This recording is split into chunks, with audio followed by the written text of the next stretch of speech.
আসসালামু আলাইকুম। সুপ্রিয় ভর্তিচ্ছু শিক্ষার্থীরা, আশা করি সকলেই ভালো আছো, সুস্থ আছো। আজকে আমরা আল হাদিস অংশের একটি গুরুত্বপূর্ণ অধ্যায় শেষ করব। এর মাধ্যমে আমরা হাদিস কাকে বলে, এরপরে হাদিস সম্পর্কে, হাদিসের অন্য নাম, হাদিস কী কী অর্থে ব্যবহার হয়, এরপরে কোন হাদিসের কি নাম, কোন হাদিসের কি বিধান ইত্যাদি বিষয়ে জানব। আমরা জানি হাদিসের মধ্যে সনদ, মতন ও রাবি এই তিনটার উপরই বেশি আলোচনা হয়। এই তিনটা যারা বুঝতে পারে এগুলা বিভিন্ন প্রকার বিভিন্ন মাধ্যমে আপনার বুঝতে হয়। এই কারণে ইলমে হাদিস, উসুলে হাদিস নামে অনেক বড় বড় গ্রন্থ, বড় বড় বিষয় রয়েছে।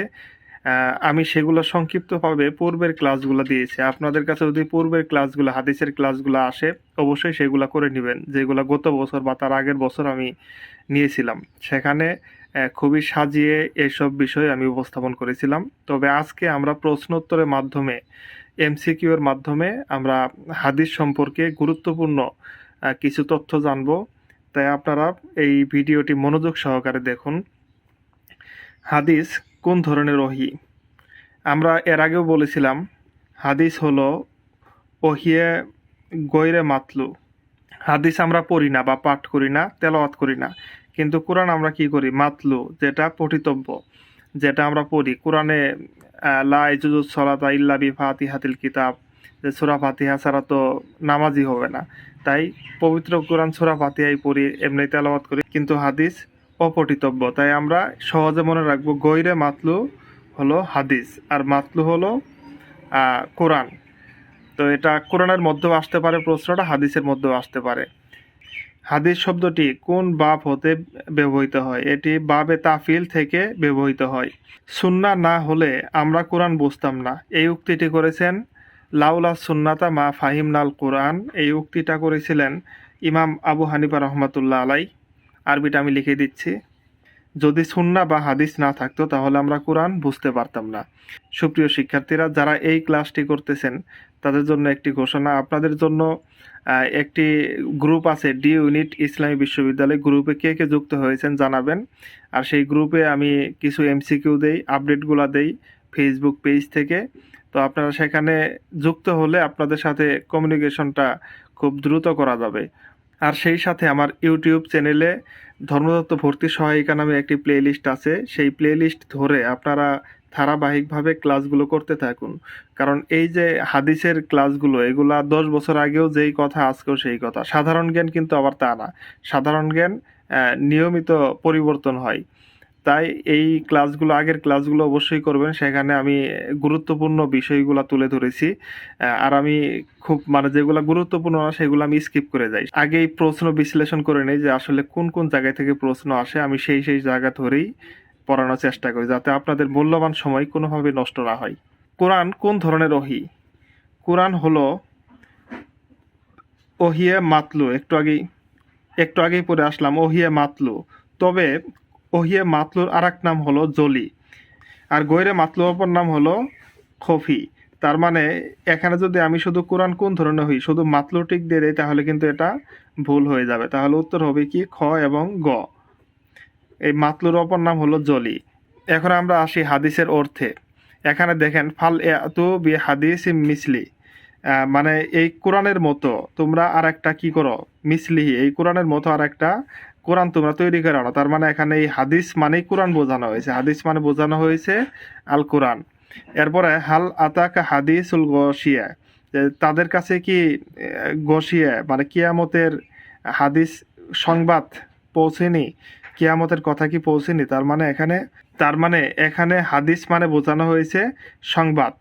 এরপরে এই আয়াতে দেখুন ওমান আসদাকু মিনাল্লাহি হাদিসা, যে আর কে আছে যে আল্লাহর চেয়ে, যার কথা আল্লাহর চেয়ে কি যার বাণী আল্লাহর চেয়ে সত্য। তাহলে এখানে ওমান আসদাকু মিনাল্লাহি হাদিসা, এখানে হাদিসা মানে বোঝানো হয়েছে বাণী, কার কথা, কথা বা বাণী, যে কার কথা আল্লাহর চেয়ে সত্য। তাহলে এখানে হাদিসের কথা হলো বাণী, কোথাও সংবাদ, কোথাও বাণী। আবার এখানে দেখি ও আম্মা বিনিআমাতি রব্বিকা ফাহাদ্দিস, আর এখানে বলা হয়েছে যে তুমি তোমার কি করো? রব্বিকা, তোমার রবের বিনিআমাতি, যে সকল নিয়ামত আছে সে সকল বর্ণনা করো। তার মানে এই জায়গায় আবার ফাহাদ্দিস মানে এই হাদিস শব্দের অর্থ এখানে হচ্ছে বর্ণনা করা। তার মানে এক এক সময় এক একটা অর্থ হয়, সেটা আমরা অর্থ অনুসারে যে আল্লাহ কি বুঝিয়েছেন সেই অনুসারে আমরা ব্যবহার করব। এছাড়াও হাদিসের শাব্দিক যে সকল অর্থ আছে সেগুলো আমি আপনাদের বলছি। হাদিসের অর্থ হলো জাদিদ, জাদিদ মানে হলো নতুন। আবার হাদিসের অর্থ আছে খবর, খবর মানে তো আপনারা জানেন, খবর মানে সংবাদ। এরপর হাদিসের অর্থ আছে নাবা, নাবা মানে হলো বাণী। হাদিসের অর্থ হলো জিদ্দুল কদিম, কদিম মানে পুরাতন, জিদ্দুল মানে হলো যে বিপরীত, মানে পুরাতন নতুনের নতুন আর কি। যেহেতু জাদিদ মানে নতুন, তার মানে এই জাদিদের অপর নাম হলো জিদ্দুল কদিম বা পুরাতনের বিপরীত। এরপরে হাদিসের আরেক নাম হলো বায়ান, বায়ান মানেও হাদিস, আল বায়ান। এরপরে কালাম, কালাম মানেও হাদিস। এরপরে হিকায়া বা কাহিনী, কাহিনী, ইতিহাস। এরপরে হাদিসা মানে আধুনিক। এরপরে আল খুতবা ভাষণ, তারিখ, এগুলোও কিন্তু হাদিসের অপর নাম হিসেবে ব্যবহৃত হয়। তারিখ মানে ইতিহাস। ও জাআলনাহুম আহাদিসা, এখানে এই আয়াতে হাদিস বলতে কি বোঝানো হয়েছে? এখানে হাদিস বলতে বোঝানো হয়েছে মানে উদাহরণ, যে আমি তাদের জন্য একটা উদাহরণ দিলাম। আর এখানে যেহেতু উদাহরণটা নাই, এক্সাম্পল নাই, এক্সাম্পল বা কাহিনী কথাটা নাই, তার মানে এখানে উপদেশ। এই আয়াতটা আপনারা খুঁজে বের করবেন। তারপর আয়াতের যারা হাফেজ আছে তাদের জন্য হয়তো বা সহজ হবে, যে আয়াতের পুরো আয়াতটা পড়লে আপনি এর মূল অর্থ, যে এখানে হাদিস, এই আহাদিস বা হাদিস অর্থ কি বোঝানো হয়েছে তাহলে সহজেই পেয়ে যাবেন। আল্লাহু নাজ্জালা আহসানাল হাদিস, আয়াতে হাদিস অর্থ কি? যে আল্লাহ কি করেছেন? নাজ্জালা নাজিল করেছেন আহসানাল হাদিস, উত্তম হাদিস। এর মানে আল্লাহ নাজিল করেছেন কোরআন। তার মানে এখানে এই হাদিস বলতে আল্লাহ কোরআনকে বোঝানো হয়েছে। কিন্তু এখানে দেখুন, এখানে কিন্তু কোরআন অপশনটা নাই। তার মানে আল্লাহু নাজ্জালা আহসানাল হাদিস, এখানে হাদিস অর্থ হলো ভাষণ। হাল আতাকা হাদিসুল জুনুদ, যে তোমাদের কাছে কি মানে জুনুদের খবর পৌঁছেনি? হাল আতাকা হাদিসু মূসা, তোমাদের কাছে কি মূসার খবর পৌঁছেনি? দুইটা কিন্তু আলাদা আয়াত। যে আয়াত দ্বয়ের হাদিস দ্বারা কি বোঝানো হয়েছে? হাদিস দ্বারা এখানে বোঝানো হয়েছে নতুন তো বোঝায় নাই, বর্ণনা করা, বর্ণনাও তো বোঝায় নাই, ভাষণ, ভাষণ মানে বক্তৃতা, বক্তৃতাও তো বোঝায় নাই, যে মুসা আলাইহিস সালামের বক্তৃতা বা জুনুদের বক্তৃতা এরকম কিছু তো বোঝায় নাই। তাহলে এখানে হাদিস মানে হলো যে এক কথায় ইতিহাস বা কাহিনী, ইতিহাস বা কাহিনী, তাদের ঘটনা, তাদের রচনা, এ সকল বিষয় এখানে বোঝানো হয়েছে।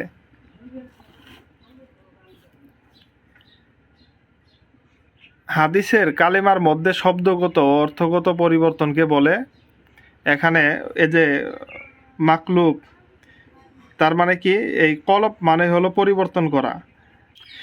তাহলে ভালোভাবে লক্ষ্য করুন, শব্দগত অর্থগত পরিবর্তনকে হাদিসে মাকলুব বলে। আবার মুসাব বলে যে নির্ভরযোগ্য রাবির বিপরীতে কোনো হাদিসের শব্দগত অর্থগত পরিবর্তনকে হাদিসে মুসাব বলে। আবার মুদরাজ বলে হাদিসের মূল কথা পরিবর্তন করাকে। আবার হাদিসে মুত তারিফ বলে যে এক রাবির জায়গায় অন্য রাবির বা এক মতনের জায়গায় অন্য মতন উল্টাপাল্টা করাকে মুত তারিফ বলে।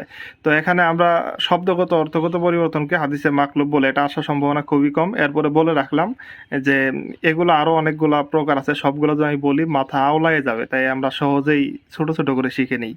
যে হাদিসের সনদে মিথ্যাবাদী রাবি থাকে তাকে কি বলে? তাকে হাদিসে মাতরুক বলে।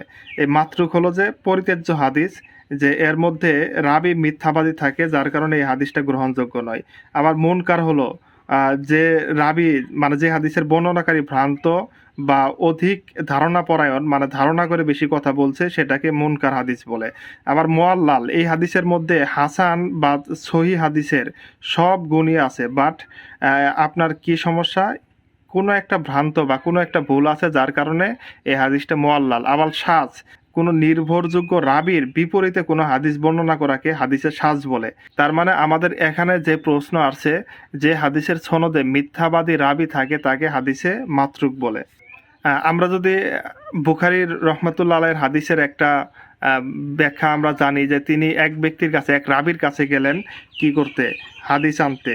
তো তিনি একজন পোষা প্রাণীকে খালি থালা, তার ঘোড়া বা এমন কিছু, যে খালি থালা দিয়ে ডাকতেছে যে আসো খাবার আসো, কিন্তু তার আসলে প্লেটের ভিতরে কোনো খাবার ছিল না, যে কারণে ইমাম বুখারী রহমতুল্লাহ আলাইহি তার কাছ থেকে কি করেন নাই, হাদিস গ্রহণ করেন নাই। তো এরকম হাদিসকে মাতরুক বলে। এরকম হাদিসের রাবি যদি কেউ থাকে, মিথ্যাবাদী রাবি, হাদিসের মধ্যে মিথ্যা কথা বলে নাই, বাট তার জীবনে মিথ্যা বলার ইতিহাস আছে, এরকম হাদিস যদি থাকে তাহলে সেটাকে, সেই হাদিসকে কি বলে, মাতরুক হাদিস বলে। আবার মুনকার হলো যে ওই যে ভ্রান্ত, যে অধিক ধারণা করে রাবি, সেই হাদিসকে মুনকার বলে। তো এগুলা আশা করি বিষয়টা আপনারা বুঝলেন, একটু মনে রাখার চেষ্টা করবেন। আসৌমুলি ও আনা আজিবিহি, এই হাদিসটি এটা কোন প্রকার হাদিস? এটি হলো আপনার একদম, এটা হাদিসে কুচ্ছি। এটা কি হাদিস? আর হাদিসে কুচ্ছি কি? হাদিসে কুচ্ছি হলো এমন হাদিস যেটা কথা আল্লাহর, বাট কোরআনে আসে নাই। কথা আল্লাহর কিন্তু কোরআনে আসে নাই, নবী করিম সাল্লাল্লাহু আলাইহি সাল্লামের মুখ দিয়ে বের হয়ে গেছে, সেই হাদিসকে কি বলে? হাদিসে কুচ্ছি। এরপরে আসা যাক হাদিসে মাশহুর। ২ নম্বর অপশনে দেখতেছি হাদিসে মাশহুর। মাশহুর হাদিস হলো সেটা যে হাদিসে রাবি মানে যারা বর্ণনা করে, এগুলা প্রত্যেক স্তর, আমরা তো জানি যে সাহাবীদের স্তর, তাবিঈদের স্তর, তাবিঈদের স্তর, প্রত্যেক স্তরে ৩ জন করে আছে। তবে মুতাওয়াতির পর্যায়ে যায় নাই, সে সকল হাদিসকে হাদিসে মাশহুর বলে। হাদিসে মাশহুর অস্বীকারীকে আপনি পথভ্রষ্ট বলতে পারবেন, তবে কাফের বলতে পারবেন না। আবার আজিজ হাদিস হলো যে এই হাদিসের রাবি প্রত্যেক যুগে থাকে ২ জন, এই হাদিসের উপর আমল করা ওয়াজিব। আবার মুতাওয়াতির, এই হাদিসটা হলো যে এই হাদিস যদি কেউ অস্বীকার করে তাহলে সে কাফের হয়ে যাবে। মুতাওয়াতির হাদিসের প্রত্যেক স্তরে রাবি সংখ্যা এত বেশি যে এটা হাদিসটা কোনো সন্দেহের অবকাশ থাকে না, বা এই হাদিসটা মিথ্যা প্রতিপন্ন করা কোনোভাবেই সম্ভব না, তাকে হাদিসে মুতাওয়াতির বলে। হাদিসের মূল উৎস কোনটি? হাদিসের মূল উৎস হলো কোরআন। আবার সিহাসিত্তা, যে হাদিসের ৬টা কিতাব রয়েছে সহিহ। পরস্পর বিরোধযুক্ত হাদিসকে বলে মুখতালিফুল হাদিস, বা এটা পরস্পর বিরোধযুক্ত হাদিস। আর মাতরুক বললাম যার রাবি থাকে মিথ্যাবাদী। মুস্তারেক, মুতাসাবি মানে সন্দেহ প্রতিপন্ন যে হাদিস, সেগুলাকে। হাদিসে কুচ্ছির সংখ্যা কত? হাদিসে কুচ্ছির সংখ্যা হলো ২০০ এর বেশি।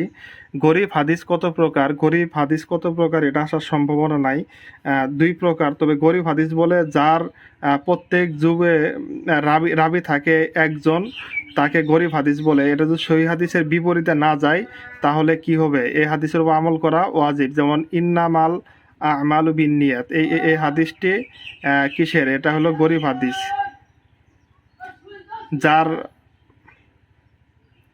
যার রাবি হলেন একজন হযরত উমর রাদিয়াল্লাহু তাআলা আনহু।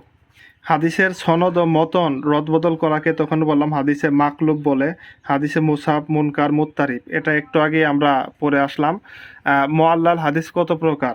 মুআল্লাল হাদিস আপনার ৩ প্রকার। মুআল্লাল হাদিস সেটা বলে যার মধ্যে সহিহ এবং হাসান হাদিসের সব গুণ আছে, বাট কিছুটা ত্রুটি আছে, যার কারণে হাদিসে মুআল্লাল বলা হয়। মাউদু হাদিসের বিধান কি? মৌজু হাদিস, যেমন একটা হাদিস আছে না, মান কাযাবা আলাইয়া, একটা হাদিস আছে, মান কাযাবা আলাইয়া মুতাআম্মিদান ফালাতাবাওয়া মাকআদাহু মিনান নার, যে ব্যক্তি আমার নামে মিথ্যা বলল সে কোথায় যাবে। এই মাউজু মানে একদম বানোয়াট হাদিস, যেটা রাসূলুল্লাহ সাল্লাল্লাহু আলাইহি সাল্লাম বলেননি। আর জয়ীফ হাদিস তো কিছুটা সত্যতা আছে, যার মধ্যে গন্ডগোল থাকার কারণে সেটা দুর্বল। মৌজু হলো একদমই বানোয়াট, কিন্তু এর বিধান হারাম, তবে শর্ত সাপেক্ষে বৈধ বলা হয়েছে। যেমন আনা মাদিনাতুল ইলম ও আলিও বাবুহা, যে আমি এলমের শহর আর আলী হলো এর দরজা।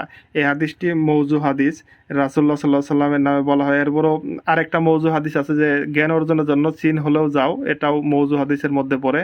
তো আমরা মৌজু হাদিস মানে যেগুলা বানোয়াট হাদিস বলা হয়, তবে শর্ত সাপেক্ষে বৈধও বলা হয়েছে। কয়টি শর্ত পাওয়া গেলে আমলের ফজিলত প্রসঙ্গে জয়ীব হাদিসের উপর আমল করা মুস্তাহাব? আর এটি হলো যে মাত্র ৩টি শর্ত। তবে এই হাদিসগুলার মধ্যে কি হাসান হাদিসের কোনো বৈশিষ্ট্য না পাওয়া যাওয়ার কারণে এই হাদিসগুলোকে জয়ীব বা দুর্বল হাদিস বলা হয়। তো আমরা হাদিসের অনেকগুলো বিষয় প্রশ্নগুলো পড়লাম, এর মধ্যে চেষ্টা করলাম যে বিভিন্ন হাদিসের প্রকার, কোন হাদিস কি, এই বিষয়গুলো সহজে জানার চেষ্টা করলাম। আশা করি ক্লাসটি আপনাদের জন্য উপকারী হবে। ইনশাআল্লাহ নেক্সট ক্লাসে অন্য কিছু আল কোরআন আল হাদিসের উপর বা ফিকের উপর কোন বিষয়ে আপনাদের আরও বেশি পড়তে হবে বা কোন অধ্যায়, সেই বিষয়টা আপনারা যদি উল্লেখ করেন আমি সময় সুযোগ করে ইনশাআল্লাহ ক্লাস দিব। এ পর্যন্ত সকলেই ভালো থাকুন, সুস্থ থাকুন। আসসালামু আলাইকুম আ রহমতুল্লাহ।